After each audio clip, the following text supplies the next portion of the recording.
নবী আলাইহিস সালামকে জিজ্ঞাসা করা হয়েছিল, মানুষকে সবচেয়ে বেশি জাহান্নামে নিয়ে যাবে কোন জিনিসে? যুবক ছেলেরা অনেকে আজকাল বালেগ হওয়ার পরও ফরজ গোসলের ব্যাপারে তথাকথিত লজ্জার কারণে উদাসীন থাকেন। অনেকে এমতাবস্থায় সালাত আদায় করেন। এ বিষয়ে কিছু বলবেন কি? 3 দিন গোসল না করলে কি গোসল ফরজ হয়? চলুন তাহলে আর বিলম্ব না করে আমরা ইতিমধ্যে যে সমস্ত প্রশ্ন পেয়েছি সেগুলোর উত্তর দেওয়ার পালায় প্রবেশ করি। 3 দিন গোসল না করলে কি গোসল ফরজ হয়? না, 3 দিন গোসল না করলে গোসল ফরজ হয় এমন কোনো কথা নেই। অনেকে মনে করেন যে 3 দিন বা এতদিন গোসল না করলে তখন গোসল করতে হয় ফরজ হিসেবে। গোসল ফরজ হয় শুধুমাত্র মেয়েরা মাসিক থেকে পবিত্র হলে এবং সন্তান প্রসব পরবর্তী যে ব্লিডিং আছে সেটি থেকে পবিত্র হলে এবং নারী পুরুষ উভয়ের বীর্যপাত হলে সহবাসের পর এই জায়গাগুলোতে গোসল করা ফরজ বা আবশ্যক।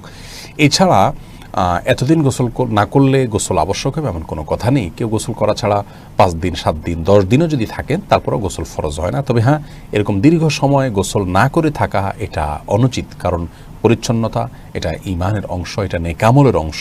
সেই জায়গা থেকে যত অল্প সময়ের মধ্যে সম্ভব, বিশেষ করে গায়ে যখন দুর্গন্ধ হয়, ঘামের গন্ধ হয়, তখন ঘামের গন্ধ এবং শরীরের ময়লা ইত্যাদি এগুলো দূর করবার জন্য গোসল করা উচিত। বিশেষ করে মানুষের মাঝে যেতে হয়, মসজিদে যেতে হয়, তো শরীরে দুর্গন্ধ নিয়ে গেলে অন্যের কষ্টের কারণ হবে, সে কারণে গোসল করা উচিত। সেটা 1 দিনে হোক 2 দিনে হোক বা যতটুকু সময় সম্ভব, কিন্তু এত সময়ের মধ্যে না করলে গোসল করা ফরজ হয়ে যায় এমন কোনো কথা নেই। যুবক ছেলেরা অনেকে আজকাল বালেগ হওয়ার পরও ফরজ গোসলের ব্যাপারে তথাকথিত লজ্জার কারণে উদাসীন থাকেন। অনেকে এমতাবস্থায় সালাত আদায় করেন। এ বিষয়ে কিছু বলবেন কি? কোনো প্রাপ্তবয়স্ক মানুষের যখন গোসল ফরজ হয় তখন সালাত আদায় করার প্রয়োজনে তার জন্য গোসল করাটা ফরজ, আল্লাহর পক্ষ থেকে নির্দেশিত বিষয়। সে ফরজ লঙ্ঘন করলে তিনি গুনাহগার হন, পাপিষ্ঠ হন। এর জন্য আল্লাহর কাছে তাকে শাস্তির মুখোমুখি হতে হবে। অতএব যদি আপনি এমন কোনো পরিবেশে থাকেন, এমন কোনো সিচুয়েশনে থাকেন যেখানে আপনি গোসল করতে গেলে, আপনার ফরজ গোসল করতে গেলে অন্যরা টের পেয়ে যাবে যে আপনার গোসল ফরজ হয়েছে, সেজন্য আপনি হয়তো লজ্জা বোধ করছেন, আপনার মধ্যে জড়তা কাজ করছে, মনে রাখবেন এই লজ্জা এবং এই জড়তা এটা শয়তান সৃষ্টি করছে আপনাকে আল্লাহর নির্দেশ থেকে দূরে সরাবার জন্য। এই জড়তা এটা ঈমানের অঙ্গ নয়, এটা বরং কুফরির অঙ্গ। যে লজ্জার কারণে আপনি ভালো কাজ করতে পারেন না, যে লজ্জার কারণে আপনি আল্লাহর নির্দেশের পথে চলতে পারেন না, যে লজ্জার কারণে আপনি গুনাহ থেকে বেঁচে থাকতে পারেন না, সেই লজ্জা কুফরির অঙ্গ। আর পক্ষান্তরে যে লজ্জার কারণে আপনি গুনাহের কাজে যেতে পারেন না, পাপের কাজে যেতে আপনার ভিতরে জড়তা তৈরি হয়, আপনি বিব্রত বোধ করেন, আপনার ভিতরে লজ্জা কাজ করে, তাহলে সেই লজ্জা প্রশংসিত এবং সেটাই ঈমানাঙ্গ। হাদিসে যে লজ্জাকে ঈমানাঙ্গ বলা হয়েছে সেটা হলো এই লজ্জা। অতএব এখানে লজ্জা এটা শয়তান আমাদের ভিতরে সৃষ্টি করে, লজ্জাশীলতাটাকে, বিধায়টাকে আমাদের জয় করতে হবে। প্রকৃত সৎসাহসের বিষয় তো সেটি যে সাহস আমাদেরকে ভালো কাজে উদ্বুদ্ধ করবে, ভালো কাজে অগ্রসর করবে এবং সেজন্য আমরা সাহসিকতা দেখাবো। এখানে আপনাকে জয় করতে হবে আপনার জড়তাকে এবং এই শয়তানি বা কুফরির অঙ্গ যে লজ্জা সেটিকে। বিধায় আপনি কোথাও আছেন, সেখানে গোসল করলে অন্যরা জেনে যাবে, জানো সমস্যা কি? এখানে সাহস করে আপনি আল্লাহর বিধান পালন করা, এটাই হলো প্রকৃত সৎসাহস। আল্লাহ তাআলা আমাদেরকে তার নির্দেশের পথে চলার জন্য যে পরিমাণ ঈমানী শক্তি প্রয়োজন, যে পরিমাণ সৎসাহসের প্রয়োজন, সেই সৎসাহসিকতা প্রদর্শন করার তৌফিক দান করুন। এবং শয়তান যে লজ্জাশীলতা আমাদের মধ্যে সৃষ্টি করে এবং যার মাধ্যমে আমরা আল্লাহর নির্দেশ থেকে দূরে থাকি, সেরকম লজ্জাশীলতা থেকে আমরা আল্লাহর কাছে পানাহ চাই। আবু হুরায়রা রাদিয়াল্লাহু তাআলা আনহু বর্ণনা করেছেন, যেটি তিরমিজিতে বর্ণিত হয়েছে, নবী আলাইহিস সালামকে জিজ্ঞাসা করা হয়েছিল, ওয়াসুইলা আন আকসারি মা ইউদখিলুন নাস আন-নার, মানুষকে সবচেয়ে বেশি জাহান্নামে নিয়ে যাবে কোন জিনিসে? জিজ্ঞাসা করা হয়েছে নবী সাল্লাল্লাহু আলাইহি ওয়াসাল্লামের কাছে, কোন কাজে মানুষকে সবচেয়ে বেশি কোথায় ঢুকাবে? জাহান্নামে ঢুকাবে। কোন অঙ্গের কারণে, কোন অঙ্গের অপরাধের কারণে মানুষ জাহান্নামে বেশি যাবে? নবী সাল্লাল্লাহু আলাইহি ওয়াসাল্লাম ইরশাদ করেছেন, আল ফামু ওয়াল ফারাজ, 2টি অঙ্গ ভাই, এক হলো মুখ আর এক হলো লজ্জাস্থান। এই মুখ দিয়া দ্বিতীয় সর্বোচ্চ গুনাহ আমরা করি, সবচেয়ে বেশি অপরাধ করি আমরা লজ্জাস্থান দিয়া, যৌনতা দিয়া, চোখ দিয়া, চোখের গুনাহ। আর দ্বিতীয় সর্বোচ্চ অপরাধ বা গুনাহ হয় এই 2 ঠোঁট দিয়া, হয় হারাম খায়া আর না হলে হারাম কথা বলে আমরা অসংখ্য অগণিত গুনাহ করছি। এই হাত দিয়ে এত গুনাহ করা হয় না, 2 পাও দিয়ে এত অপরাধ আমরা করি না, মাথা দিয়ে এত অপরাধ আমরা করি না, অন্য কোন অঙ্গ প্রত্যঙ্গ দিয়ে এত অপরাধ আমরা করি না যত অপরাধ করি এই দুইটা অঙ্গ দিয়া, মুখ এবং লজ্জাস্থান অর্থাৎ যৌনতা। আর নবী সাল্লাল্লাহু আলাইহি ওয়াসাল্লাম বলছেন এই অঙ্গ দুটি মানুষকে সবচেয়ে বেশি কোথায় নিয়ে যায়? জাহান্নামে নিয়ে যায়।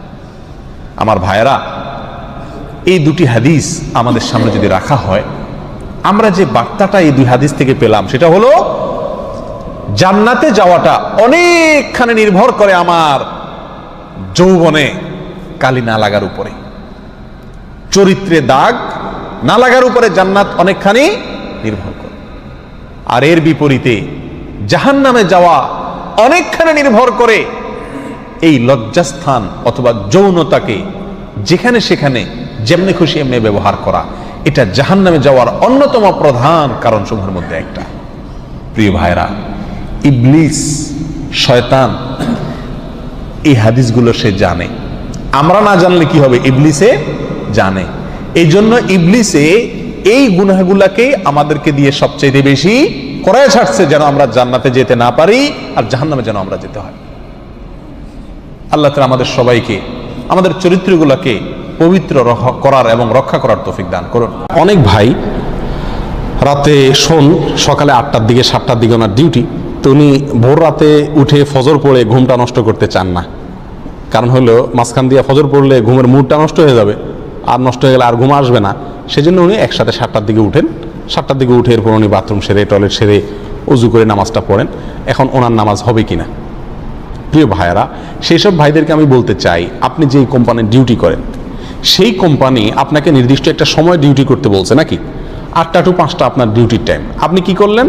আপনার 8টা টু 5টা যাইতে একটু অসুবিধা হয়, আপনার বাজার সদাই আছে, বাচ্চা কাচ্চা স্কুলে আনা নেওয়া করা লাগে, আপনি এগুলো করলেন, আপনার সুবিধাগুলো আপনি দেখলেন, দেখে আপনার কাজকাম সারলেন। বিকাল 5টার পরে 6টার পরে 7টার পরে আপনার যখন সময় হইলো তখন আপনি গেলেন যে কোম্পানির ওখানে ফিঙ্গারপ্রিন্ট মারলেন, মারে আবার রাত 12টা 1টা 2টা 3টা পর্যন্ত 7-8 ঘন্টা ডিউটি করে আপনি আবার চলে আসলেন, এবং 12 মাস আপনি এভাবে কাজ করলেন বা এভাবে আপনি কাজ করলেন যে কয়দিনই হোক। কি বলেন, পৃথিবীর কোনো পাগল আপনাকে বেতন দিবে? আপনার এই ডিউটি কোনো কোম্পানি গ্রহণ করবে? কোম্পানি আপনাকে যে সময় দিবে সেই সময়ের ভিতরে আপনি ডিউটি না করে আপনার মন মতো আপনি করলেন, সেটা কি আপনার ডিউটি হিসাবে গণ্য করবে কেউ? তাহলে আল্লাহর ইবাদতের ক্ষেত্রে, ফরজ নামাজের ক্ষেত্রে আপনি কিভাবে এটা কল্পনা করেন যে আপনার যখন সুবিধা হলো 7টা 8টা 7:30 আপনার সুবিধা উঠে আপনি কি করলেন? ফজর নামাজ পড়লেন, আর সেটা আল্লাহ কবুল করবেন এবং সেটা আপনার ফরজ নামাজ হিসাবে আদায় হবে। এটা আপনি কিভাবে চিন্তা করতে পারেন? কোশ্চিন কালেও এতে আপনার সালাতের যে দায়িত্ব সেটা পালন করা হবে না। কারণ আল্লাহ সুবহানাহু ওয়া তাআলা কোরআনের ভিতরে বলেছেন, ইন্নাস সালাতা কানাত আলাল মুমিনিনা কিতাবাম মাওকুতা, নিশ্চয়ই সালাত মুমিনদের উপরে নির্দিষ্ট সময়ের ভিতরে আল্লাহ সুবহানাহু ওয়া তাআলা নির্ধারিত করেছেন, ফরজ করেছেন। অতএব নির্দিষ্ট সময়ের ভিতরেই পড়তে হবে, তার আগে পড়ে না। আপনার কাছে ঘুমটা বড়, আরামটা বড়, রেস্টটা বড়, নাকি ফজরের নামাজ বড়? এটা তো বিরাট বড় প্রশ্ন। এটা তো বিরাট বড় প্রশ্ন। আপনি উঠতে পারেন না, ঘুম ভাঙে না, এটা কোনো যুক্তি না। অ্যালার্মিং এর যে সিস্টেম আজকের যুগে আছে, আপনার ঘুম ভাঙে না, আপনি উঠতে পারেন না, এটা হতে পারে মাসে 2 মাসে একদিন, কিন্তু নিয়মিত এটা হতে পারে না। আপনার ডিউটির সময় তো আপনি এই কথা বলেন না যে আমি উঠতে পারি না, আমি চেতন পাই না, সেটা তো বলেন না। অতএব প্রিয় ভাইয়েরা, কোনো মুমিনের জন্য এই 7টা 8টা বাজে উঠে ফজর নামাজ পড়ার কোনো অনুমতি শরীয়তে নাই। যদি এরকম করেন তিনি, তাহলে ডিউটি, কোম্পানির ডিউটি, যে শিফটে তার ডিউটি ঠিক করা আছে সেই শিফটে না করে মন মতো শিফটে ডিউটি করে আসলে যেরকম সে বেতন পাবে না, আল্লাহর কাছেও দায় মুক্তি পাবে না ওই ব্যক্তি যে ব্যক্তি ফজর নামাজ ঘুম থেকে ওঠার পরে সুবিধা মতো পড়ে তারপর ডিউটিতে যায়।